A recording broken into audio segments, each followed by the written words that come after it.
travel with me, artist John Dyer and artist Joanne Short. Be inspired by endangered environments, plants and animals, and learn about tribal culture. Paint, connect, exhibit and change. It's a last chance to paint. Hi, today is day 5 of Precious Africa, and today we're going to meet a women's group.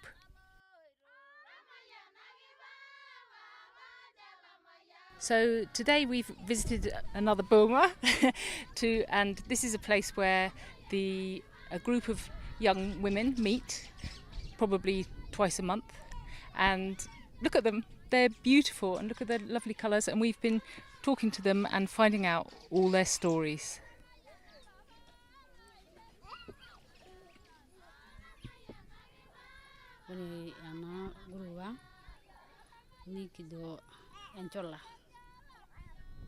So her name is Somoina Tirina, and the group name is Enchula. So the group is normally a beading group whereby they make Maasai ornaments for sale. So the beads they make are normally sold to tourists and also to fellow Maasai people, especially young ladies who are getting married. So the money that is generated from this activity is normally spent at the household level to buy anything that they need, like food and any other family requirements. And they also empower each other. For example, if there is one of them that has a child in school and is unable to pay school fees, they contribute money as a group and help. And they also help each other build houses. So how does Born Free come in? How did you start working with Born Free? How does Born Free help you in as a group?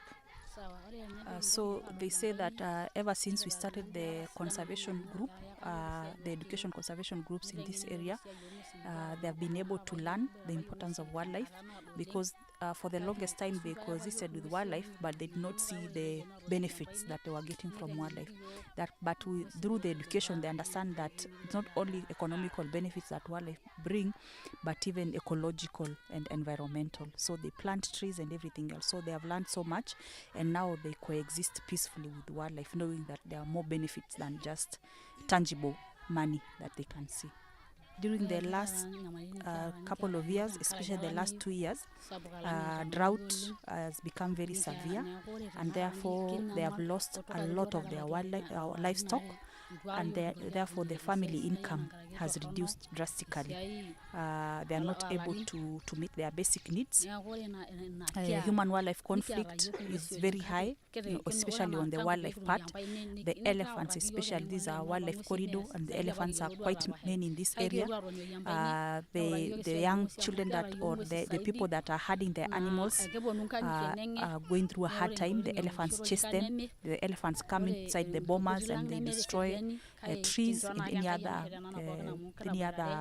vegetation around homes. At the borehole where the livestock take water, the elephants also chase the livestock away from the water place.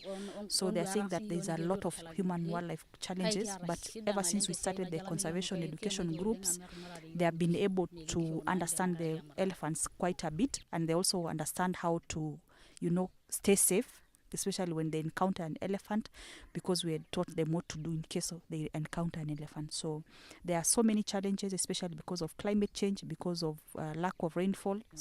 So the piercing in the ear was done a long time ago as an identity of the Ilkisongo Maasai.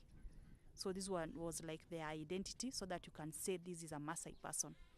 So before they used to carry the small modern clutches or handbags, but right now they make it themselves. This one is used to put their phones, and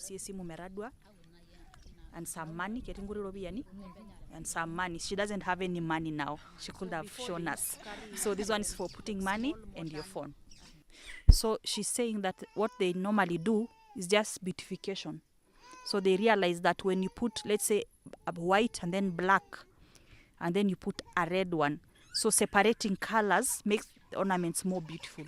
So it's just like it's artwork. So whilst we've been doing the interviews with the Maasai women here, I've been starting my painting. So come and have a look.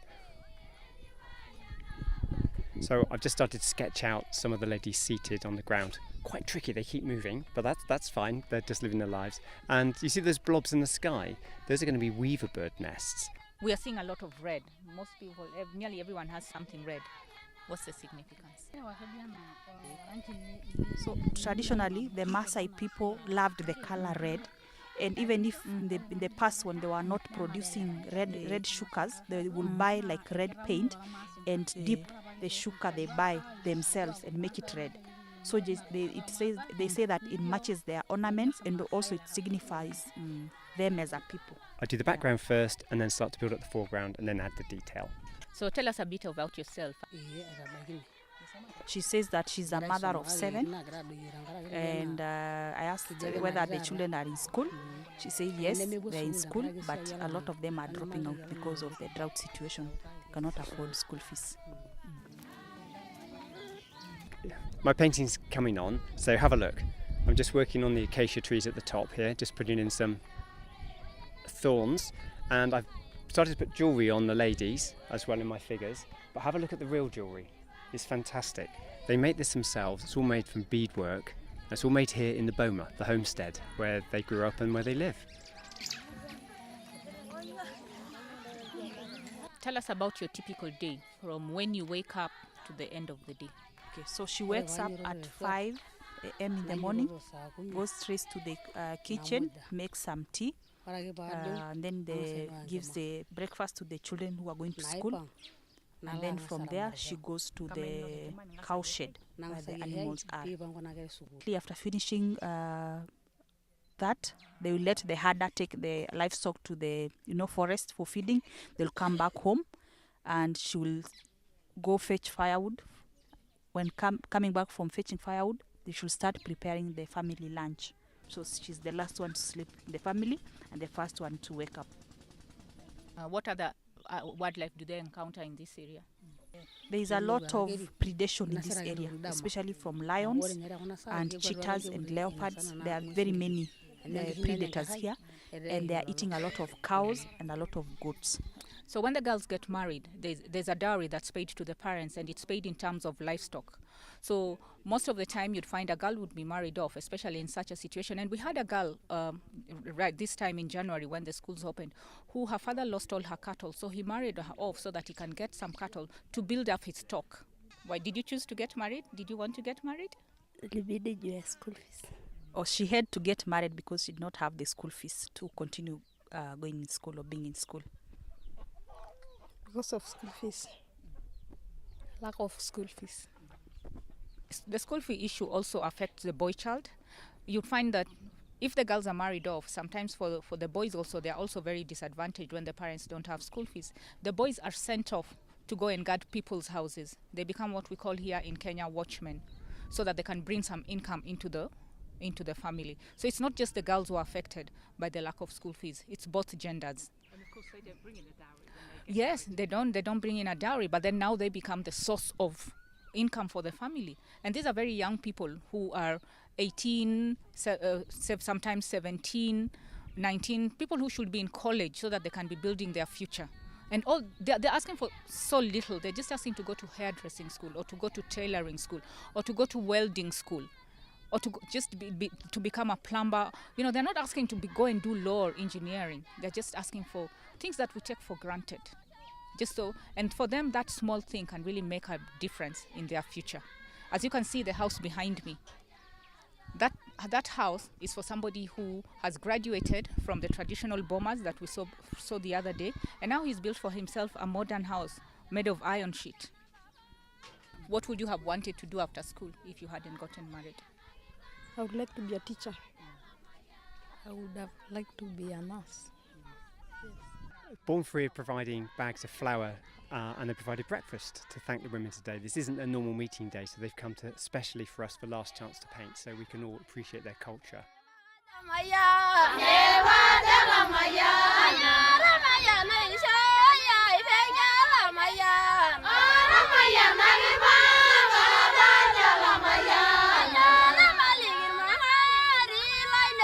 Hello.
Let's go. Doesn't feel quite right not helping. Stay back to Nairobi.